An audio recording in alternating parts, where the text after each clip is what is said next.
Hi and welcome to this DCP Blender 3D beginners tutorial. So in the previous tutorial I showed you how to install Blender onto your Windows 10 computer.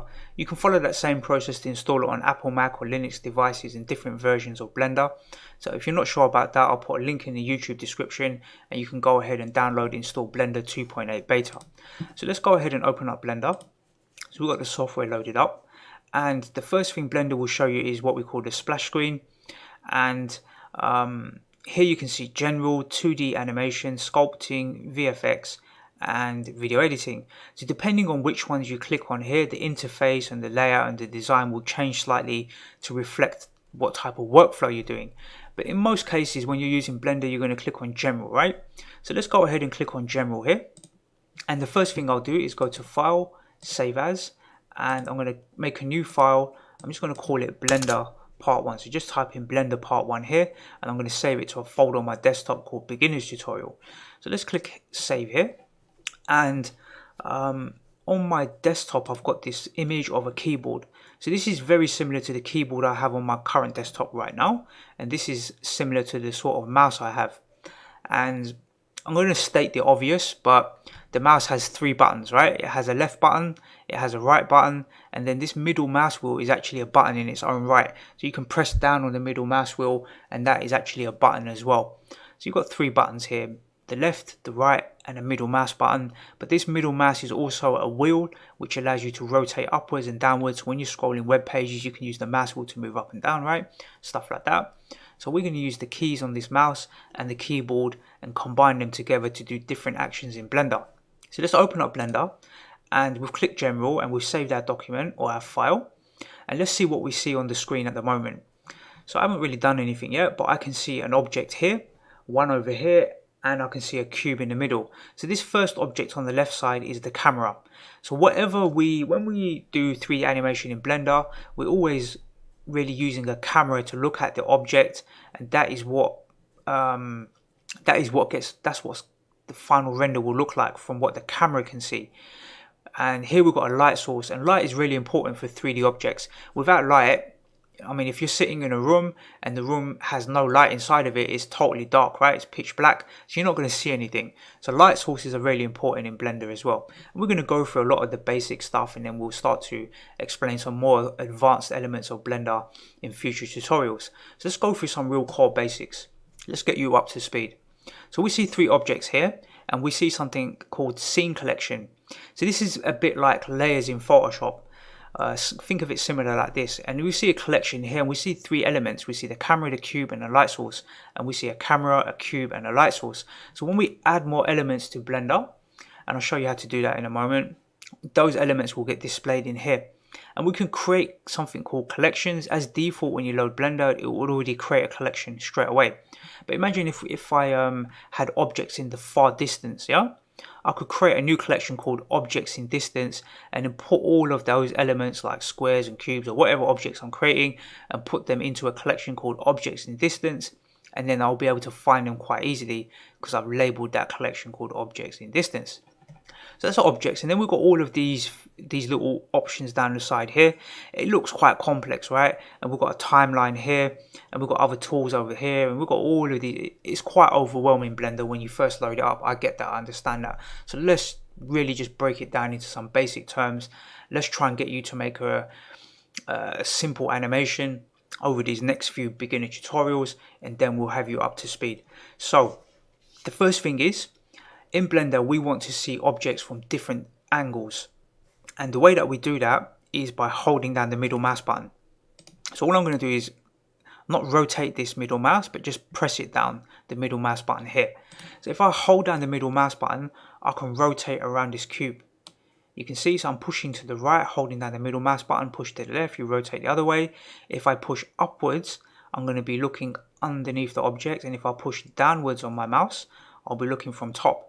So just go and experiment with Blender for a few seconds and just hold down the middle mouse button, move to the left, move to the right. You can move fast and slow and move up and down, and just understand that this object, although it's a square or cube, some other objects will have different shape, sides, and they won't look exactly like this, right? So when you're sculpting or you're molding an object into a shape or some type of shape, you want to be able to control the view that you're looking at that object from. And what we call this at the moment is we call this the viewport. If you look up here, it says user perspective. So you are the user of this software and you want to see it from your perspective. You want to see it how you want to see that object. That's not necessarily how the camera sees it. The camera sees the object differently, but as you're editing and working inside Blender, you want to see it from the user perspective. And then we almost become like the cameraman afterwards. So we create our objects first, and we set them up the way that we want to lay them out in our scene, and then we almost switch from becoming a creator to becoming the cameraman, right? So we create our objects and then we become a cameraman, and we can almost become the lighting guy as well in this animation sequence. We almost have 3 hats, you could think of it, right? We create the objects, we become a cameraman, and we become the lighting person, and we can really complete our scene, our animation. So hold down the middle mouse button, rotate around, go and do that for a few seconds, experiment, and then understand that's how it works. So if you notice, as default, when you load up Blender, this object's got an orange line around it, a yellowy orange line, the cube, and that represents that object's been selected. And you can also notice that because there's a little like orange circle around this icon here, that tells you that object's been selected as well. So if I click on the camera here, the camera turns orange. If I click on the light source sort of turns this yellowy sort of orange, right? And the sort of icon gets an orange sort of fade around it here. So let's click back on the cube, because that's really what we're going to be working with at the moment. And the next thing I want to show you is how to zoom in and out of objects. So we'll go back to our little diagram or our keyboard mouse here, and we're holding down the middle mouse button to rotate around the object.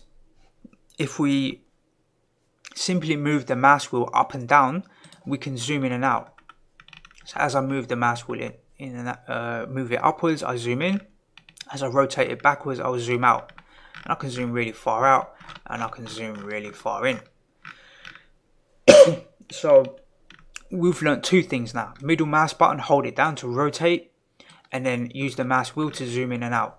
There's one third thing that I use quite often in Blender, and that's called panning, right? So to pan an object, meaning to move it upwards, downwards, left and right. You're not moving the object, by the way. What you're doing is moving your user perspective. So you can imagine, it's a little bit hard to describe, but you can imagine these are your eyes, and your eyes are looking at this object from this perspective, right? So this 3D scene is your user perspective. This is called the viewport, and you're looking at it through your user, and there's many different views. There's not just the user perspective, there's other views that you can use as well. There's something called orthographic view, there's the camera view, and then there's user perspective view. And I'll explain all of those 3 as we go through. So to pan an object, we simply hold down the, let's go to the keyboard, we hold down the shift key, so hold the shift key down, and then hold the middle mouse button down. So when we hold down the shift key and hold down the middle mouse button, we're not moving the object, we're moving the perspective. So we can move the perspective up and down, left and right, just as you can zoom in and out with the mouse wheel, and you can rotate just by holding down the mouse wheel up and down. You can hold down the shift key and then hold down the middle mouse button to move and pan the object around. And sometimes we want to do that to see what's on this side, what's on that side, and we get a bit of a better perspective, right? That's what we want to be able to do. So we learned 3 things right now. We've learned that we can middle mouse click and rotate around. We've learned that we can use the mouse wheel on its own and rotate it upwards and downwards to zoom in and out. Then we can hold down the shift key and use the middle mouse button to move left, right, up and down. So what I suggest is you pause this video just for a few minutes or even just a few seconds and just experiment with that. Get used to holding down the middle mouse button, rotating around, up, down, left, right, all the way around these objects, and then get used to using the mouse wheel to zoom in and out, and then get used to the holding down the shift key and moving left, right, up and down to pan, right? Get used to that first, and then we move on to the next element. Okay, so I think really the best way to learn Blender is to actually go and make something. So we should actually make some sort of 3D text, and we'll create a basic animation. I think that's really a good way for you to learn Blender, is to actually go and make something, right? So what we'll do is we'll click on this cube and we're going to hit the delete key on our keyboard. So we're just going to click on the cube, it highlights orange like this, and we'll just hit that delete key right there, this one. So let's do that now. Click on the cube and hit the delete key. So the cube is gone. We've still got a camera and a light source, and what we want to do is make some 3D text. And then we want to animate that text some way. So we might make it spin. We're going to do some really basic stuff. And in later tutorials, we'll show you some more advanced elements in Blender. So to create this 3D text, we're going to go to our web browser. And we will go to this website called Free. We're going to go to this website called Free Commercial Fonts, yeah? Right here. So I'm going to put a link to the exact font I download, but you can download any of these fonts. My suggestion is to pick a font that has quite a thick edge. That seems to work a bit better in Blender. So something like this here. I'll find a font right now and then I'll put a link to that in the YouTube description. So let's find something I like. Let's work with, let's see. Let's use this one here, right? It's quite a simple font and easy to work with. So I'm going to click on this font and I'll put a link to this particular font in the YouTube description. We also need to put a link to Blender install. So I'll put a link to this in the YouTube description. Also put a link to the Blender install tutorial as well. So let's go ahead and click download. So we've got this zip file. We'll open up this folder and we will drag this zip file into here. Let's close down the browser. I'm going to right click and extract the font, and then I'm going to delete this zip file, and then I'm going to rename this folder to font. I'm going to call it font, right? So inside of here we will have readme files and all this other stuff, but we'll have the font here, this one here. This is the OTF, so this is actually the font. So we'll go back to Blender and we want to add some text now. We haven't done any adding of anything, right? So what we'll do is let's just explain a couple of things. So what we want to do actually is go to edit preferences, and in preferences let's see, I want to help you out here a little bit. Let's see if I can find this option, editing,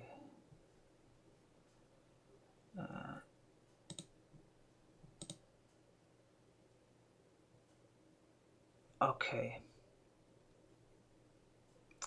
So depending if you're using a desktop computer or if you're using a laptop. If you're using a laptop, you need to tick off this option. So you need to go to edit preferences. If you're using a laptop. Basically, if you're a laptop, it's highly unlikely, but if your laptop has the numpad here, right? Most desktop keyboards are going to have a numpad. Some may not, but if you don't have this numpad on the right hand side here, then what we need to tell Blender is to use these keys across the top here and emulate what functions will be here normally on this numpad here. So we go into the edit preferences and go to input and then make sure emulate numpad is ticked off. Tick that off anyway. That's what I normally just tick off, this one option here. So let's close this. And what does that numpad do? That allows us to see, that allows us to change our perspective quite quickly, right? So we can press number 1, and when we press number 1 on our keyboard, so all I'm doing is basically pressing 1, 7, 9, 3. One of these keys, 1, 7, 9, or 3, right? So if I press number 1, it says front orthographic. If I press number 7, it says top orthographic. So I'm looking from the top. If I press number 9, it will say bottom orthographic, and if I press number 3, it will say right. So we can basically look at our objects from these 3 different camera views, right? So you can imagine you're jumping around this scene and you're looking at it from different views. For now, we want to press number 7. So this is quite hard to remember, but after a bit of time, you'll start to remember this. So number 7 on our keyboard, it should say top orthographic. So now we're looking at this scene from the top. We're looking down at this scene from like a bird's eye view, right? And we're going to do our first object. So we want to press Shift A. So let's go to our keyboard here. We're going to hold down the Shift key and then press the letter A. So hold down Shift and then press letter A. Shift A, and all of these different objects and tools are going to appear. And it looks quite crazy, but don't worry about that. we're going to see how all of these work in later tutorials. For now, we want to add text. So a lot of these things in Blender are going to be labeled with common sense, right? So things like mesh objects, you've got spheres and squares and all that good stuff. You've got all these different objects. So if you want to add some light sources, then you've got lights here, cameras and speakers and force fields. And this is more to do with particles. I'll explain that in later tutorials. But for now, we want to add some text. So let's click on the text here. So just left click there and you'll see this default text will appear. Let's go to File, Save. And this is like Blender's default text. It just puts the word text there and it's got a default font. It doesn't look fabulous, but that's not the point. It's just some default placeholder text, right? So right now we're in something called object mode. You can see it's written here, object mode. And to edit this text, we need to go into edit mode. And there's two ways to get into edit mode. One way is to use the keyboard shortcut, which is this tab key here, tab. So tab is to move between edit and object mode, or object and edit mode, here, tab. So if I press the tab key, and if you watch up here, it says object mode. If I press the tab key, it goes into edit mode. Then if I press the tab key one more time, it goes back into object mode. And you can also click on the drop down and move between them as well, like this. But it's worth learning shortcuts because you can just press the tab key and not have to move your mouse there, right? So if I press the tab key and go into edit mode, you'll see the little mouse cursor or the text cursor will appear here. And then I can use the backspace key to delete this. And then I can type something else in. So let's type in, let's just say, let's do 3D text. I'm going to do it all in capitals, right? 3D text. And then I'm going to hit the tab key again one more time. So I've deleted the old text and I replaced it with this new text, and I've just typed in 3D text. You can type in your name, you can type in your company name, you can type in your friend's name, you can type in whatever you like, any text that you like. It doesn't have to be uppercase, it can be anything you want, right? I'm just typing in all uppercase. I'm typing in 3D text because it's quite generic for this tutorial. So we're still looking at it from top orthographic. We're looking down at this text from above. And what we want to do is make this text look better. It looks a bit rubbish, let's say, right? And remember, we can use our mouse wheel to zoom in and out. We can hold down the shift key and the middle mouse button to pan left and right, up and down. So normally when we're looking at it from orthographic, if I explain it, is really just like a flat view. Orthographic doesn't care about perspective. Do you remember the other one was called user perspective? So it's looking at objects in terms of their distances, and it's taking that into account when you're looking at the object. But orthographic doesn't care about how far objects are away. All it cares about is showing you in a flat view, almost like a flat canvas. You can think of it that way, right? And all we want to do is make this text look better. So let's go ahead and click on the text. So you can see it's written text in here now, right? Text here. So if we click on it in the collection text and we go to the object data, you can see there's a little letter A shape here, little letter A, and that kind of gives you some visual guidance that this is to do with the text. So if we click on it, we see all these different options appear, and there's lots of options in here. We won't go through all of them, but we'll go through the ones that you need to understand today. So the first one is the font. So let's click on the font options, and you've got regular, bold, italic, and bold and italic. So all of these options here, normally I only ever just deal with the regular font here, regular. So when we move our mouse over regular, we've got a folder here. And it says load a new font from a file. That's what we want to do for the regular font. So let's click on that little folder here. And then we'll go to the font that we created or downloaded. And inside of there, we've got this font, and Blender will only show you the relevant file, right? It's the OTF file. So let's click open. Now you can see our text has changed, it's chunky, and it's got more text, it's got more style to it, right? So let's zoom in a little bit. We're a bit far away, so we use our mouse wheel to zoom in. And sometimes when you zoom in, the text will be like all the way over here somewhere. You don't want that. You want the text to be in the center of the screen, right? So you can see it easily. So hold down the shift key, hold down the middle mouse button, drag down with your mouse, and you can center it. You can move it left and right, up and down. We just want to center it out. That's the whole point of this panning these objects, so that or panning the scene, so we can see things more clearly. So we've got this 3D text, or we've got this text that's labeled 3D. It's not 3D at the moment, right? And we want to add a little bit more space between the characters. They're a little bit close together. So look, this is size, and then you've got down here character spacing. So let's set it to 1.1. That's it. So we want a little bit more spacing between the characters. So that should be fine. And now we want to turn this text into a 3D text, right? So a little tip for you. Let's zoom out a little bit. So we're going to zoom out to about here, something like this, using the mouse wheel. And we're just going to increase its size, and we're going to set it to 2. So to change this size, you can just click on it and type in number 2. Or you can hold down your left mouse button, click inside and move it backwards, or move it left and right. And that will allow you to change the size as well by moving it left and right. So normally I just click inside and type the number 2, and now it's twice as big as what it was before. And with this text here, there's something called the origin point, right? And the origin point is right down here. You can see this little yellow dot right here. So this is like the 3D point. Like when we rotate this object or we spin it around, it's going to rotate at this point here, and we don't want that. We want it to rotate from the center point of the object. So there's a quick, easy way to get this text, this 3D text, centered here. We just go to Object, Set Origin, Geometry. So this is the geometry. So we're going to go Object, Set Origin, Geometry to Origin, to this origin point. So when we click that, you'll see the text gets moved and the origin point is in the center point here, right here now, right? That's what we want. And now we want to make this, we want to give this text some, in fact, before we do that, let's show you something else first, right? So right now we're looking at it from orthographic mode. And what I'm going to do is hold down my middle mouse button and move the mouse in the upwards direction. So I'm going to hold down the middle mouse and move it in the upwards direction. Now we're rotating. And as soon as we rotate out of a default view, so now it's called user perspective.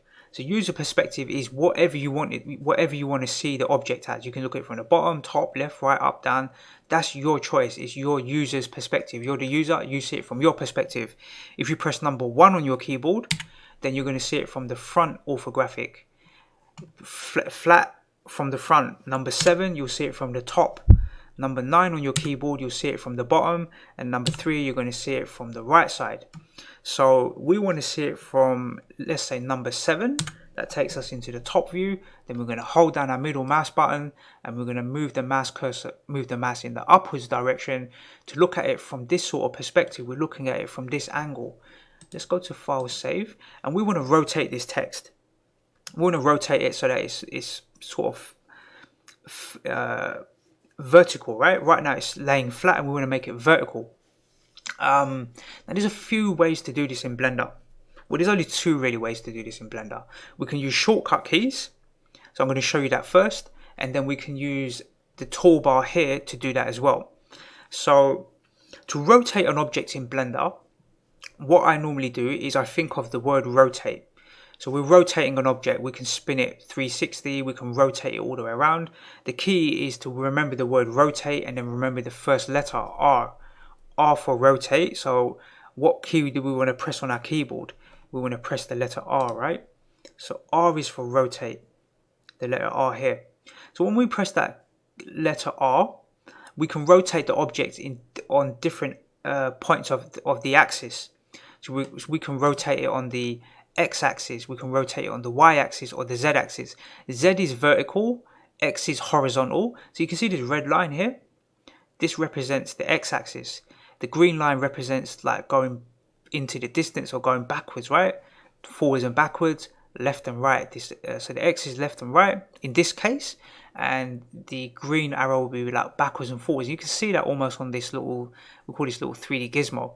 And then Z doesn't really show you a Z line, but Z will be vertical, moving it up and down or rotating it upwards and downwards, which you can't really do in this, but it doesn't matter. So what we do is press the letter R. This 3D text has been selected. We press letter R and then we want to rotate it. So we want to isolate the rotation. So we're going to press R, then X. We'll press the letter X and we're going to rotate it 90 degrees. So we're going to type in 90 and then hit the enter key. So what did we do? We typed in we pressed the letter R, then we pressed the letter X. So we told Blender we want to rotate this object. So we press letter R. Then we want to rotate it, but isolate the rotation on the X-axis going on this horizontal. So we press the letter X. and then we tell Blender we want to rotate it 90 degrees. So we press 90, right? So that should make more sense as we go through more tutorials later, but hopefully that made sense. Let's show you the other way to rotate it. We can click on the text object, we can go to the object data here. So this is like this is object data here, this text, but this is data for, this object data is for the actual fonts and the styles and all that stuff, right? But this object data is more about its position, where the object is positioned, this object here, this data. So we click here, we've only got a few things in here. We've got the location, the rotation, and the scale. So we've got 3 things here. And remember I said R for rotate, so we can also move its location and we can move its scale here, scale, or we can change its scale, the object scale, right? So you can see rotation X 90, that's what we just did. We made it 90 degrees. So if I put that back to 0, so if I click in here and type in 0 and hit enter, you'll see it's flat again. So we can easily go to the object data here, click here, go to X and type in 90 and then hit enter, and we would have done exactly the same thing. But the advantage of knowing the shortcuts is you press R for rotate. So really we're pressing R to rotate, then we're pressing X to isolate this X axis, right? And then just type in the value 90.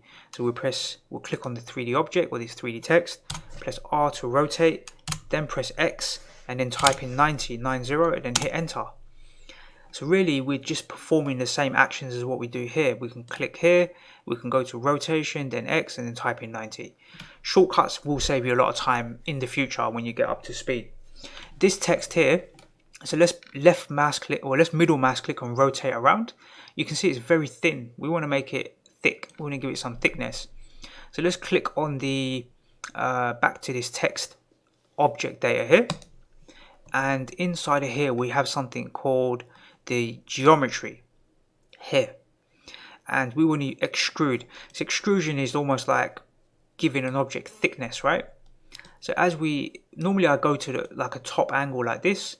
So you could remember, you got to get used to moving this object to where you want to see it. So I want to see it from like this sort of angle here, this sort of angle, and I want to give it some thickness. So we don't want it to be too thick, we don't want it to be too thin. We want to set it to around, let's see, like around I think about 1.3 should be good. 0.3. So now we have some 3D text. But you'll notice if I press number 3 on my keyboard, number 3. When I press number 3 on my keyboard, it takes me into right orthographic. And you can almost think of this green line as the floor. So almost think of that green line as the floor. That's like where we might put a floor down, a floor surface. Later in this tutorial, we might put down a floor and do something with this floor. But the object is sitting in between, half of it's underneath the floor and half of it's above the floor. So let's zoom in, use our mouse wheel to zoom in, and we're going to use a new tool. We're going to use the move tool here, move. So let's click on that, and then you'll get this blue arrow and the green arrow. So the blue is the Z and the green is the Y axis, right? And we can simply click on the blue arrow and we can just drag it. And normally I'll drag the object so that it's one of these square blocks above this green line. Now we can just hold down the middle mouse button and move our mouse to the right hand side or the left hand side, whichever way, and we just want to get back to the front of the object. Now we've got some 3D text and we've learned quite a lot at the moment, right? So we've been through quite a few things.